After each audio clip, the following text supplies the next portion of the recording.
Hey, Marshmallow fans, happy International Women's Day.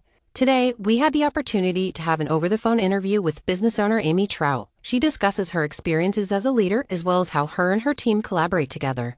We also get to learn a little bit about her history and some important people who have inspired her. Let's jump in. Can you tell us a little bit about yourself and your business? Okay, I'm Amy Trout Hughes.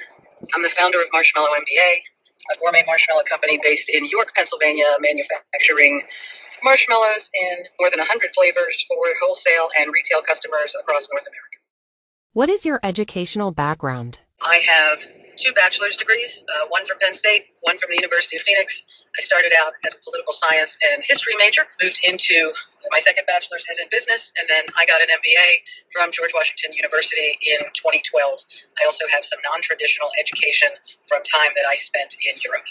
What made you decide to pursue your career? So I say to people, I don't necessarily have so much of a career path as a bit of a circus, because there was definitely start and stop happening. The bulk of my career was spent as a federal consultant with the Department of Defense and the intelligence community. And in 2015, I blew up my life and founded Marshmallow MBA. I realized after business school that I was not well suited to continue working for other people and or large companies. It just was not the fit that it used to be, and I recognized I was a little less risk averse than I had thought for much of my professional life. So with that in mind, having learned a lot about myself in business school, more so than I learned out of books, decided to take the skills I had and move into boutique consulting. So I took the program management skills and the project management skills and moved into boutique consulting. A lot of competition in that world. In the midst of this, Marshmallow MBA came about spontaneously. The shift over to Marshmallow MBA and making marshmallows beyond just what I had made in terms of candy for family and friends, that shift was really unplanned, but a successful leap of faith. And here we are 7 years in. What are your job responsibilities? What a better question is, what aren't my job responsibilities? I think as an entrepreneur, you're wearing a lot of hats. I don't think that I know that. With a small business, you don't have the luxury necessarily of only filling one role. So in any given day, I can be in the kitchen doing R&D, which would be new flavors or new formulas. I can be meeting with my accountant and or my attorney. I can be prepping for social media, which thank you, Emily, for taking the social media off my plate. I also handle all the administrative work in the background. So all of the infrastructure that goes into running a business, all the administrative paperwork, keeping up with marketing, keeping up with sales, and making sure that we are working the plan. Again, it's easy to, write the strategy, but working to the plan and staying on message, on brand with competing priorities creates its own challenge. What do you think makes for an effective leader? Knowing yourself. For a long time, I had people say, if you ever started your own company, I'd absolutely come work for you. And I never believed that. And it took business school to maybe kind of help me recognize that I could do it. There's a concept called servant leadership, and it was originally church leaders that were using the term and using the style. But servant leadership requires you to make sure you're paying attention not only to the group that you are leading, but how you are serving them, how you are either paying it forward or giving back. For me, it's being a good member of the community, being a good community partner. It's being a good collaborator. I mean, you can demand that people follow you. It doesn't necessarily mean that they will. For me, it's much better to collaborate with the team that I'm working with. Not to say that I'm not going to have a goal in mind, not to say that I don't know where I want to be and know what the end game is and direct that, but I would rather have people who are as committed to that end goal as I am, rather than it just be a command and control situation. I spent 20 years having managers who didn't necessarily lead by example. It was more, do it this way. Okay, I can do it this way, but are you going to do it this way? And so for me, I want everybody that I'm leading to be on the same page, because when you're not on the same page, when you're not communicating the same message, it makes leading very, very difficult.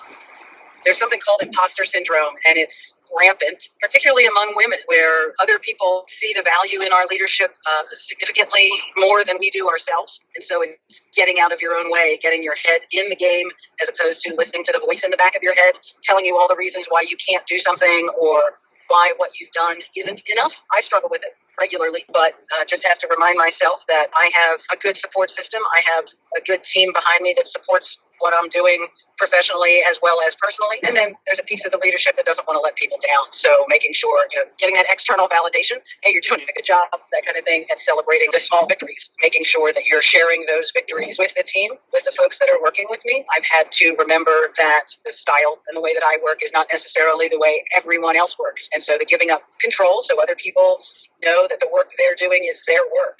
I'll never ask anyone to work harder than I'm already working. If I put faith in you as a team member, if I put faith in somebody's skills, I want to know that I'm getting that in return. I'm getting the best of them in return. How does communication play a role in how you lead?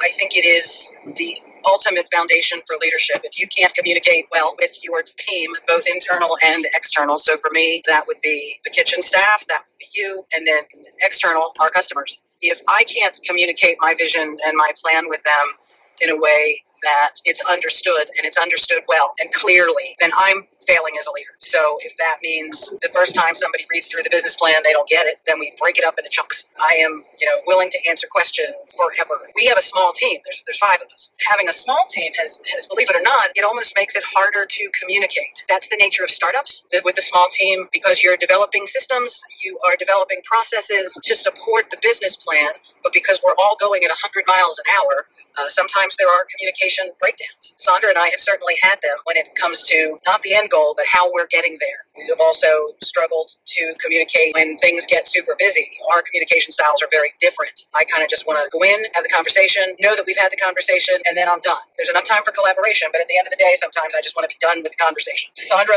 will want to brainstorm much more than I do, or talk through things much longer than I do. And so finding a way that we can mesh styles is its own, sometimes, significant challenge. The rest of the time, it's fine. Without communication, without making people understand what my vision is and what the plan is and what the end game is for the company, I don't think anybody can lead without having good communication skills. Some people communicate really well face-to-face. Some people communicate better via written comms. I like to think I can do it both ways, and you have to be able to turn on a dime because you don't necessarily know what your audience is asking for.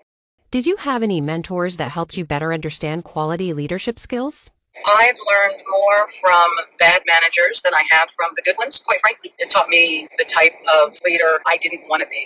I've been lucky to have a lot of informal mentors. I've had some great formal mentors. They were executives that I worked with. The first one who comes to mind is a man I worked with at the Library of Congress who probably didn't know how much he affected me. But his style was one I carried with me, and that was early in my career. But his style was so personable and collegial, even though he outranked me by several levels. He was always available to answer questions. He always made time for staff across the board, whether it was the newest employee or whether it was somebody super senior. He treated everyone very equitably. So I learned a lot from John Henry. I learned a lot from another Dr. Jameson, who I worked with in the Pentagon, provided so much care and feeding to me as I was coming up the government consulting world. And he was another one who was willing to take the time. I think all of my mentors, that's been the key. They didn't have to take the time to do the work they did because it wasn't their job, but they did do it.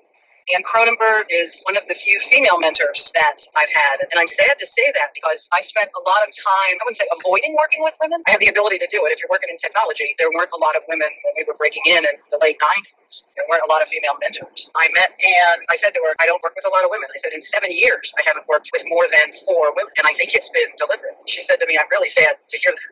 And to this day, we have a strong relationship. I know I can bounce things off of her and get ideas back that wouldn't necessarily be in my wheelhouse.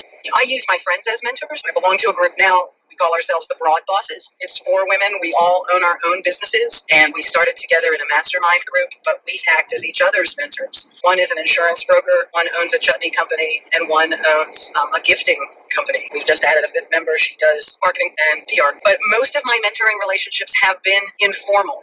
I've wondered if it's not time to maybe get an executive coach to help me work through some things, but hey, that costs money. And so for right now, using the networks that I have within different associations that I belong to and just different relationships that I have across the board, whether it's in the candy industry or whether it's in manufacturing, I've been really, really lucky to have access to people who are so smart in their own way and so willing to share that smarts. So I appreciate that a lot. I try and give back as a mentor. That's something I've done more of in the last 3 years. I've had the ability to do that. And I feel like that's my way of giving back to organizations and universities that have given me so much.